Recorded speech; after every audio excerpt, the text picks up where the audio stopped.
বাড়ি আমার নোয়াখালী, 200 টাকা আমার পকেটে ছিল, নিয়ে নিয়েছে। আমাকে একটু পথ খরচ দেন। বলার সাথে সাথে আপনি খেপে গেলেন, এই বেটা মিথ্যা কথা বলিস, সর এখান থেকে। আচ্ছা, বুঝলাম যে মিথ্যা কথা বলছে অনেকেই, কেউ তো সত্য হতে পারে।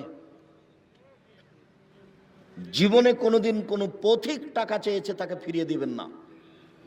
1999 যদি মিথ্যুক হয়, তবুও 1,99,999 জনই যদি মিথ্যা হয়, তবু আপনি ফিরিয়ে দিবেন না।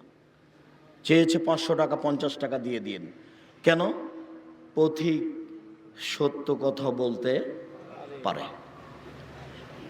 কই, আমার কোনোদিন মনে পড়ে না যে ফিরিয়ে দিয়েছি। কিছু বললে কিছু বলতি। আচ্ছা, যদি ঠগিয়ে থেকে আমাকে কাকে ঠকাবে? মনটা চাচ্ছিল সত্যি 200 টাকা চেয়েছিলেন, 20 টাকায় দিলাম, না হয় 50 টাকা দিলাম। আমি আপনাকে বুঝাতে পারিনি সদাচরণ আল্লাহ এইভাবে সিরিয়াল বলছেন। 1 বাপ মা, 2 ভাই, 3 এতিম, 4 ফকির মিসকিন, 5 নিকট প্রতিবেশী, 6 দূর প্রতিবেশী, 7 চলার সাথী, সফরে চলার সাথী, রাস্তায় চলার সাথী, 8 পথিক। এভাবে সিরিয়াল সদাচরণের জন্য আল্লাহ তাআলা বলেন সদাচরণ। সদাচরণের নেকি সবচেয়ে ভারী।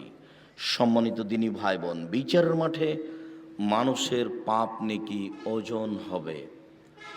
ওজনের সময় সবচেয়ে ভারী নেকি হবে সদাচরণ। মুখ বন্ধ করেন, মুখ ব্যবহার করবেন না। 3টি জিনিস করলে বিচারের মাঠে জান্নাত হবে। 1, মুখ বন্ধ রাখবেন। 2, জরুরি প্রয়োজন ছাড়া বাইরে যাবেন না। 3, পাপের জন্য কাঁদবেন, কান্নাকাটি করবেন।